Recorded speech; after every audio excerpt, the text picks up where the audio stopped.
Bonjour à tous. Comme annoncé, donc, les pays du G7+, pays dits fragilisés par des crises ou des conflits, sont en réunion depuis ce jeudi à Lomé. On évoque le sujet dans un instant. Le temps de signaler cet entretien ce matin la primature. Le chef du gouvernement, Ahmed Zoulou, a échangé avec son homologue du Timor oriental, présent à Lomé justement dans le cadre de cette conférence du G7+, la teneur des discussions sur des propos recueillis par Nathalie Panengues. Debatemos bocado sobre os problemas do G7, dos países do G7, et encontramos certas áreas. Monsieur le Premier ministre a remercié le gouvernement de Togo pour son aide à organiser cette réunion de G7+. Ils ont parlé des problèmes communs entre les pays de G7+.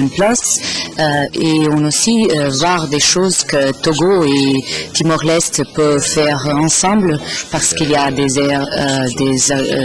secteurs qu'ils ont des intérêts communs, comme par exemple les deux pays participent dans les EITI, des extractions, des transparences dans les initiatives d'extraction, et ils ont parlé de la possibilité que le ministre des Ressources naturelles de Timor-Leste peut venir ici à Togo pour que les deux pays peuvent voir des choses à faire de coopération entre les deux pays.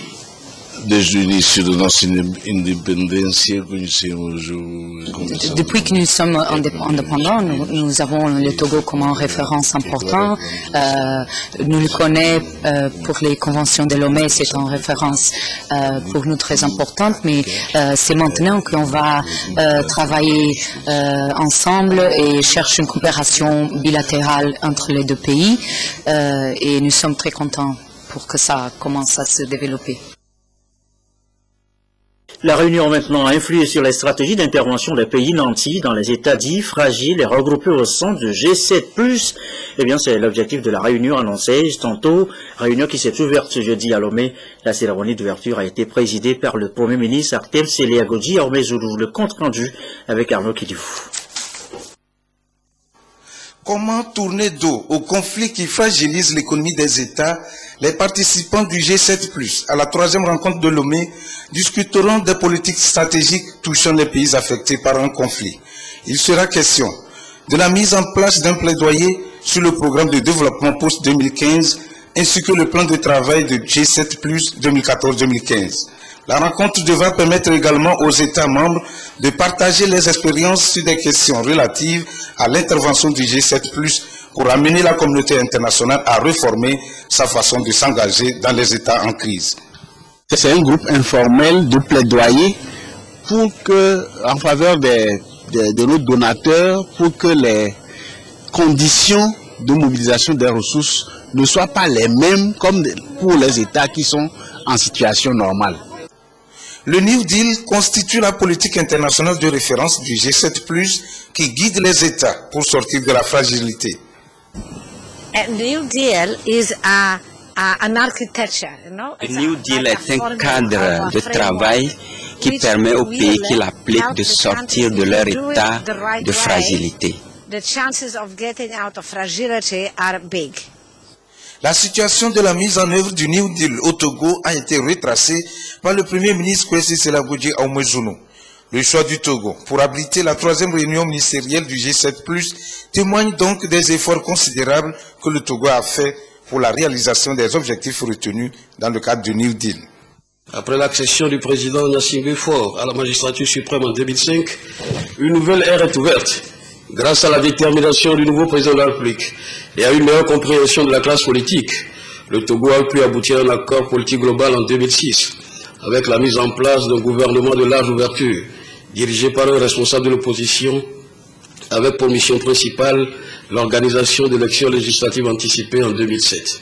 Ainsi, après une période de près de 15 ans, au cours de laquelle le Togo a été orphelin de l'aide, l'apaisement politique a permis de rassembler à nouveau les énergies pour s'engager dans un vaste programme de reconstruction nationale avec l'appui de l'ensemble des partenaires techniques et financiers qui appuient le Togo dans différents domaines à la faveur du consensus retrouvé. Cette reconstruction était d'abord fondée sur un document intérimaire de stratégie de réduction de la pauvreté, élaboré avec une large participation de toutes les couches de la population et adopté en mars 2008, ce qui a permis de s'engager dans le processus d'éligibilité à l'initiative en faveur des pays pauvres très endettés. Du point de décision en 2008, le Togo a atteint rapidement le point d'achèvement à la fin de l'année 2010, marqué par une réduction substantielle du stock de la dette extérieure. Depuis 2008, l'économie togolaise a retrouvé le chemin de la croissance avec un rythme s'améliorant d'année en année. Aujourd'hui, l'ambition du Togo, affirmée dans la stratégie de croissance accélérée de promotion de l'emploi adoptée l'année dernière, est d'atteindre des rythmes de croissance plus élevés. Pourquoi pas deux chiffres sur une longue période est susceptible d'inscrire le pays sur la voie de l'émergence économique, tout en renforçant le processus démocratique. L'expérience du Togo montre à notre sens que la construction de l'État de la paix est un processus qui se construit sur la durée, qui se nourrit essentiellement du dialogue et du rejet de la violence dans toutes les démarches politiques.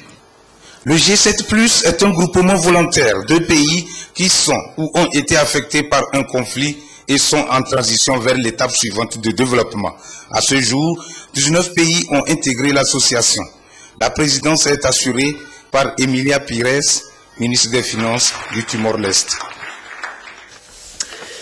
Autre titre de l'actualité, l'Ascension. Il y a 40 jours aujourd'hui, il est ressuscité d'entre les morts, 40 jours passés auprès des siens avant de rejoindre là-haut le Père Céleste. Le Christ est de nouveau célébré ce jeudi de l'Ascension, jour de son élévation. La communauté chrétienne s'est mobilisée et a communié en action de grâce. Récit chez les catholiques ici, à la station secondaire Corpus Christi de Kakaveli. Charlotte Roussimet.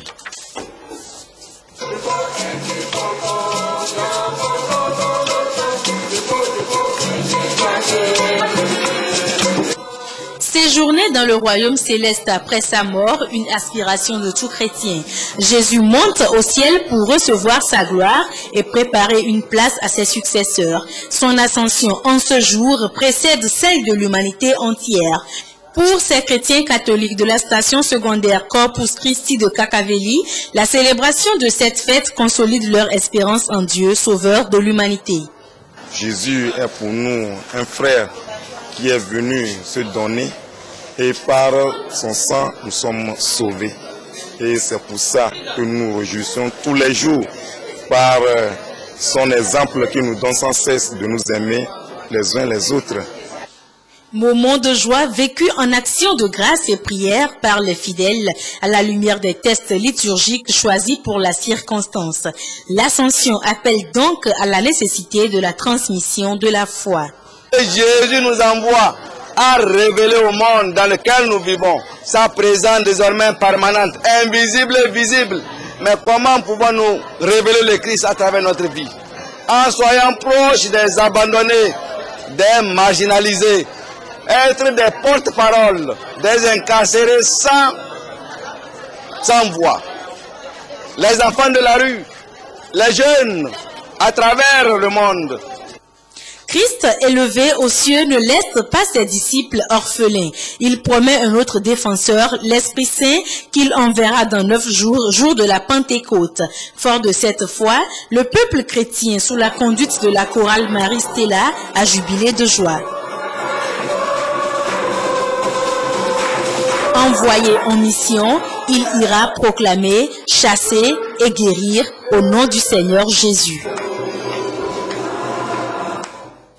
Le Père célébrant en faisait allusion tout à l'heure. Action de grâce ici aussi, lors de ce culte à Couvé, on a demandé justement à l'occasion la protection divine sur les orphelins, les enfants de rue. C'était hier au ministère de Péniel de Couvé. Clarisse Aticlé.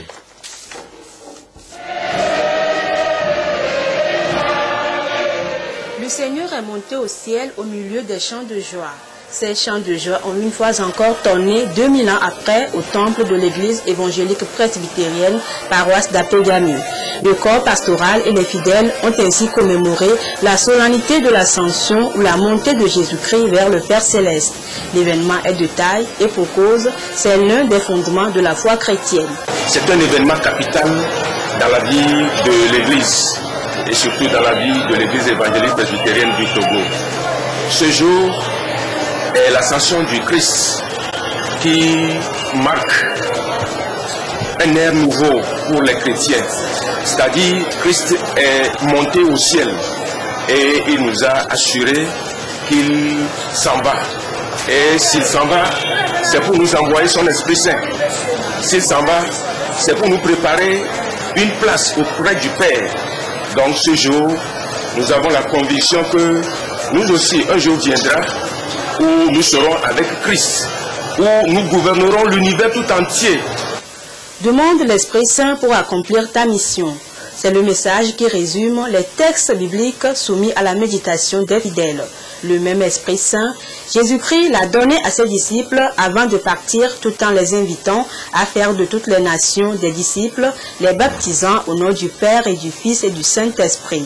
Les chrétiens de l'Église des Assemblées de Dieu du Togo, Temple du Calvaire, ont matérialisé cela en baptisant à cette occasion les fidèles et en célébrant la Sainte Seine dans une communion fraternelle. Avant que Jésus ne parte, il a institué la Sainte Seine pour commémorer sa mort et sa résurrection. C'est pour cette raison que nous sommes arrivés ici pour le faire. Aujourd'hui, c'est l'Ascension où le Seigneur est allé au ciel. Tous ensemble, ils ont fait monter vers Dieu leur prière à l'image de la montée de Jésus-Christ au ciel. Voilà, l'élévation de Jésus-Christ célébrant également donc au temple du Calvaire d'Apégamé, raconté par Clarisse Atticlès ce jeudi. Autre sujet évoqué maintenant, ces 16 jeunes entrepreneurs. Ils viennent d'obtenir leur attestation de fin de formation, une promotion qui devrait renforcer le projet d'appui à la gouvernance et à la réforme de l'enseignement supérieur. L'objectif à terme, faciliter la création d'entreprises. Solange Koulou, Rachel Aokou. Ces entrepreneurs sont outillés et seront désormais plus utiles dans leur secteur d'activité. Au nombre de 16, ils ont bénéficié d'une formation des entrepreneurs, créateurs et développeurs d'entreprises. Formation à l'issue de laquelle 2 meilleurs projets ont été primés. Il s'agit de la redynamisation d'un site internet www.togoportail.net et la production, l'exportation des plantes ornementales et des fleurs tropicales. Nous allons produire des fleurs, des plantes ornementales coupées dans la région de Tchévier et vers l'Hélicopée, que nous exporterons vers les capitales européennes. On peut avoir environ 500 emplois avec nos projets. La formation s'adressait à des gens de toutes les disciplines. Ils sont venus et nous, on les a aidés, on les a fait des apports de connaissances, mais également, on les a aidés beaucoup dans le suivi de leurs projets. Cette formation est une initiative de la Maison de l'entrepreneuriat de Lomé avec l'appui financier du ministère français des Affaires étrangères. Objectif, développer l'entrepreneuriat et accompagner les réformes au sein du ministère de l'enseignement supérieur et de la recherche. Au-delà de l'investissement dans le capital humain, qui est l'élément premier, il y a d'autres éléments qui doivent accompagner. Il faut que ces jeunes aient un minimum de capital pour démarrer leurs affaires, et d'autres structures sont également mises en place par le gouvernement pour ce faire. Nous pensons que des centres comme ceux-là, centres de formation à l'entrepreneuriat, ici nous avons ce centre à Lomé, mais d'autres seront en création bientôt à Kara et dans d'autres parties du pays. Le deuxième volet de ce programme est prévu pour juillet 2014 avec la sélection des candidats et des projets. La formation se déroulera en octobre 2014. Direction maintenant à Kara où se poursuivent les journées portes ouvertes sur l'établissement des documents d'identification, une opération itinérante qui rencontre l'adhésion des citoyens et qui en savent un peu plus maintenant sur l'importance de ces documents, carte d'identité, passeport, permis de conduire, autres papiers importants. De Kara, la correspondance de Nestor Bouchou. La caravane du comité interministériel chargé des opérations foraines d'établissement des documents d'identification et de voyage est arrivée à Kara. Le comité a élu domicile pour 3 jours sur l'esplanade du Palais des Congrès. Ces journées portes ouvertes sont l'expression de la volonté des plus hautes autorités du pays de soulager les populations des difficultés endurées dans l'obtention des pièces d'identité et de voyage. L'organisation des journées portes ouvertes sur les documents d'identification s'inscrit dans la dynamique de la politique du chef de l'État son Excellence Faure Essoumana Gnassingbé, qui a décidé de rapprocher l'administration du citoyen. Pour ce faire, pendant les 3 jours, les techniciens des différents ministères en charge de la production des documents s'investiront non seulement à donner le maximum d'informations à nos concitoyens sur le avec quoi, le comment, le quand obtenir les documents d'identification, mais aussi pouvoir leur produire sur place ici. Carte nationale d'identité, carte grise, immatriculation de véhicules, permis de conduire, passeport, titre foncier, certificat de nationalité, autant de services disponibles dans les stands. Après le retrait des officiels, des files d'attente se sont formées, chacun voulant se faire servir le plus rapidement que possible. J'ai 3 enfants. J'ai déposé leur dossier et les dossiers sont acceptés parce que je suis en règle. Oui. Donc je suis très content. Nous sommes très soulagés, surtout nous qui sommes à l'intérieur. Et nous sommes très soulagés. Bon, on m'a dit de passer le 13 pour le retrait de cette nationalité. Je suis venu me faire établir un passeport. Qu'est-ce qu'on vous a dit? On m'a dit de fournir les dossiers nécessaires. Ce que j'ai fait, j'ai rempli une fiche. Après, je suis passé payer la quittance. Ensuite, j'ai pris la photo. L'original de l'acte de naissance, avec une copie légalisée. L'original de l'acte du certificat de nationalité avec une copie légalisée aussi. Une preuve de profession. Une attestation de personne à prévenir. Souvent, je vois dans la sous-région, je rencontre souvent des difficultés par rapport au passeport. Donc, depuis un certain temps, je me sens l'ambition de me le faire établir. Et j'ai essayé cette occasion. Kara est l'avant-dernière étape de ces journées portes ouvertes d'établissement des documents d'identification et de voyage. C'est d'Apaon qui sera la dernière étape. A signaler également dans l'actualité la validation d'un plan d'action pour l'opérationnalisation du comité ouest-africain des semences. Objectif principal, rendre accessibles les semences, ceci pour booster la production agricole dans la sous-région. Dodo Aré, Silver Aboudjou. Parmi les pays membres de la CEDEAO, rares sont ceux qui disposent aujourd'hui d'une politique semencière, alors qu'il s'est avéré que l'utilisation des semences de qualité est essentielle pour l'amélioration de la productivité agricole. Ces acteurs semenciers ouest-africains vont donc au cours de ce rendez-vous échanger sur les plans d'action stratégiques devant aboutir à la mise en œuvre d'un document semencier régional harmonisé. Ce règlement a prévu des dispositifs organisationnels. 1. La mise en place ou le renforcement des comités nationaux semenciers. Et deuxièmement, la mise en place d'un comité régional ouest-africain semencier. Donc dans ce cadre, et pour accélérer leur mise en place, nous avons confié au CORAF la responsabilité de coordonner l'activité de mise en place de ces 2 instruments. Et le troisième, c'est la construction d'une alliance semencière ouest-africaine. Donc le présent atelier vise à adopter le plan d'action par les différents pays qui sont ici présents en vue d'accélérer la mise en place de ce comité-là. L'opérationnalisation de ce document va permettre la bonne organisation des filières semencières pour booster la productivité agricole. Chaque pays est donc tenu d'apporter son expertise pour atteindre l'objectif fixé, celui de proposer un plan d'action réaliste qui puisse faciliter une application optimale du plan d'action. Dès que le plan sera mis en exécution, les acteurs de la filière semences pourront tirer un grand avantage dans le sens que les semences au niveau des producteurs de semences d'abord seront de bonne qualité et les producteurs de grains trouveront aussi leur part puisqu'ils trouveront des semences certifiées qui pourront améliorer la productivité et les rendements sur leurs parcelles. Le gouvernement togolais a salué cette initiative et a rappelé tout de même l'importance et l'impact du PPAO dans l'espace CEDEAO, un des programmes du PNIASA qui aussi assure une meilleure productivité agricole.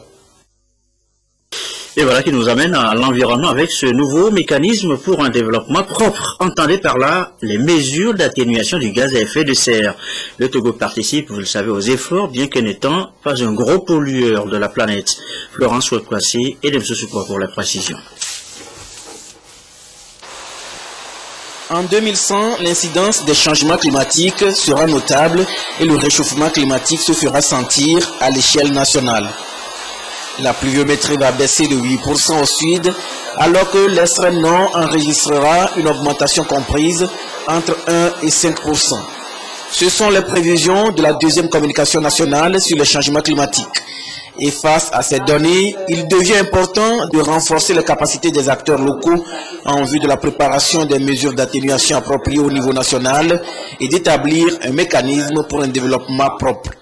On va se concentrer sur deux mécanismes qu'on appelle le mécanisme de développement propre, MDP, et les NAMA, les qu'on traduit en français, mesures d'atténuation appropriées au niveau national. Le MDP, c'est un mécanisme de flexibilité qui permet de monter des projets.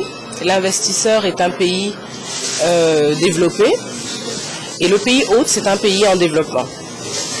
Alors, quand il y a des acteurs au Togo qui sont capables de monter des projets tout court, on peut les former à faire des projets MDP, qui sont des projets mais qui ont une petite couleur différente parce qu'ils ont cette composante atténuation du changement climatique. Les NAMA ne sont pas des projets. Les NAMA, c'est un autre animal qui a été inventé parce que certains pays ont trouvé que les projets, c'est bien, mais ça ne règle pas tous les problèmes. Il faut qu'on puisse faire, pas juste des projets, mais aussi mettre en place des politiques ou des programmes. Et les NAMA couvrent cet aspect qui n'était pas couvert par les projets.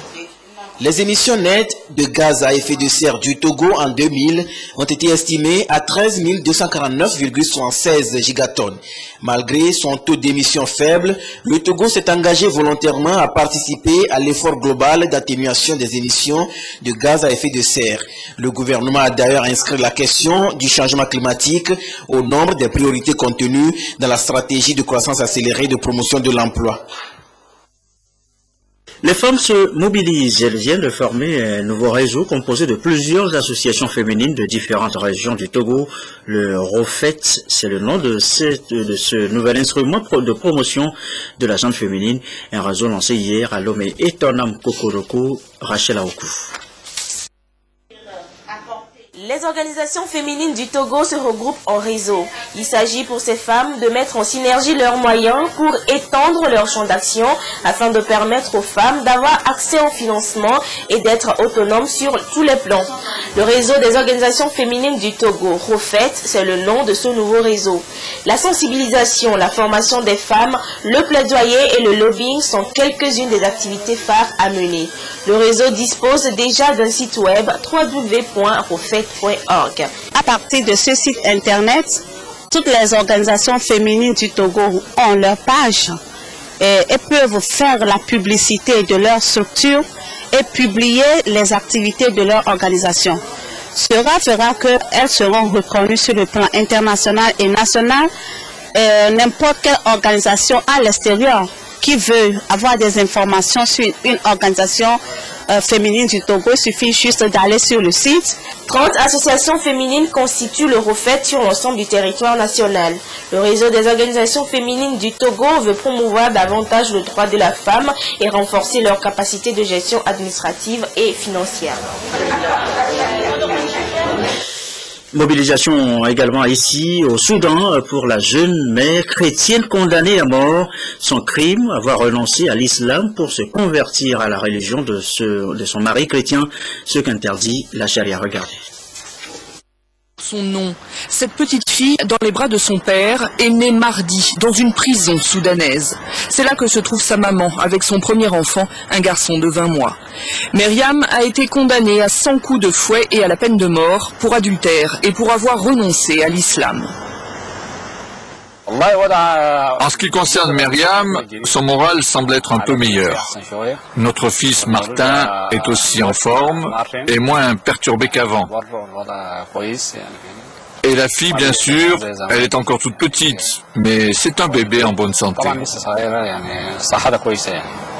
Au Soudan, la charia, la loi de l'islam, interdit toute conversion. Or, la justice considère que Myriam a adopté la religion de son époux, chrétien, alors qu'elle était musulmane, puisque née d'un père musulman. Daniel est atterré, son mariage a été annulé. Sa femme maintient qu'elle a toujours été chrétienne. Myriam a été élevée par sa mère dans cette foi et refuse d'y renoncer. Un courage salué par son avocat. Rien ne nous empêchera de représenter Myriam. Nous sommes fiers en tant que musulmans de la représenter, sans a priori entre islam et christianisme. Nous défendrons ce dossier jusqu'au bout. Des étudiants ont organisé des manifestations à Khartoum pour défendre la liberté religieuse et les droits des femmes. Myriam est loin d'être tirée d'affaire, même si elle bénéficie d'un sursis. Les autorités vont maintenant compter 2 ans pour allaitement depuis le jour de la naissance.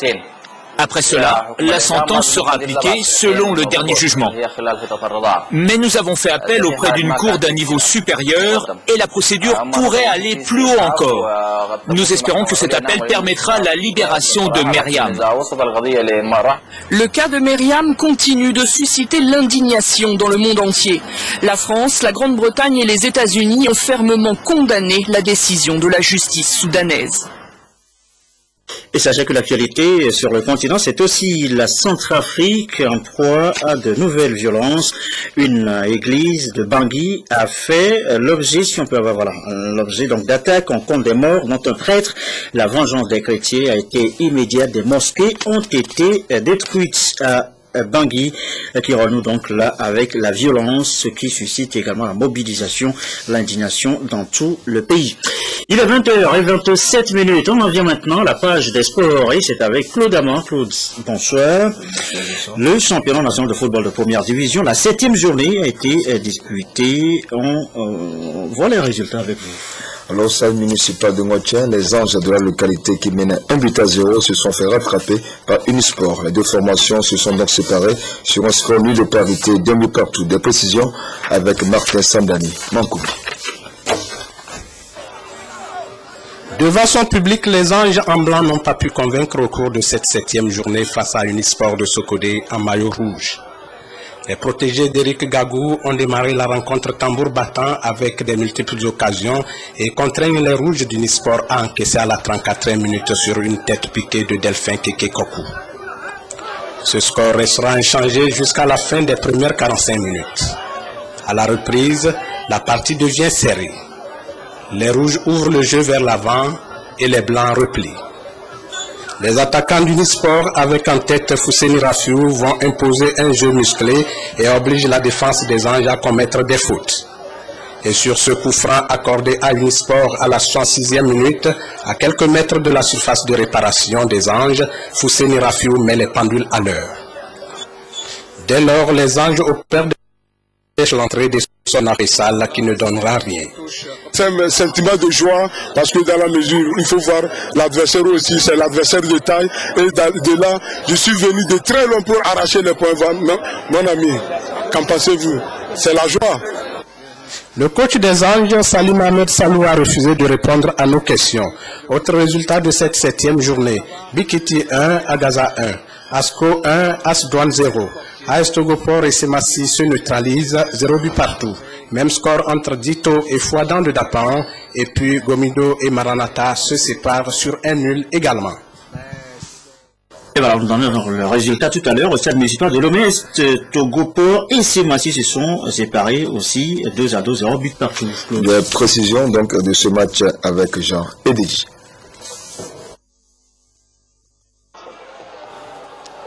Les 45 premières minutes ont été dominées par l'AS Togopor de blanc vêtu qui a multiplié les actions de but. Mais face au goal Yakoubou Nouroudine de Semassi très inspiré, les portières n'ont pas réussi à inscrire un seul but. En seconde période, le jeu s'équilibre.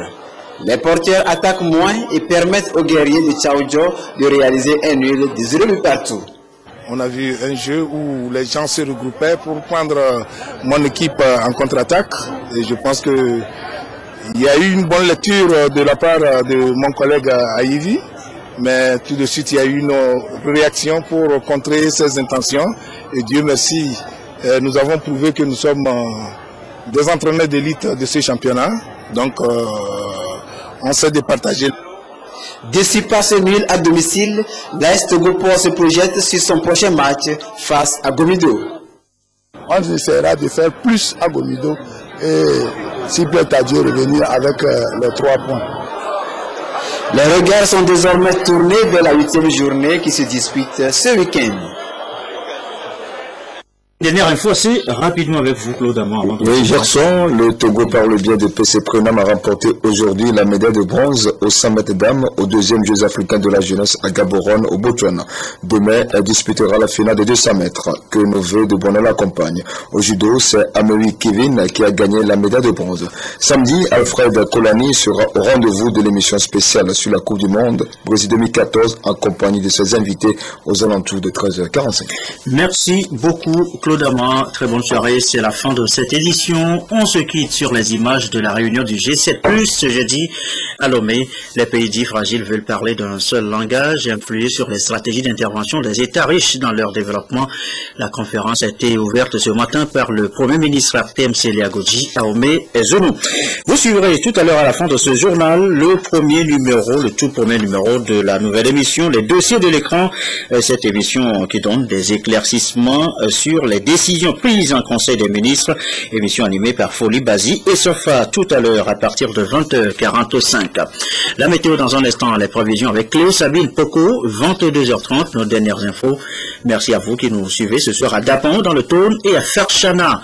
C'est au Tchad sur la télévision togolaise. Comme d'habitude, toujours fidèlement. Excellente fin de soirée chez vous.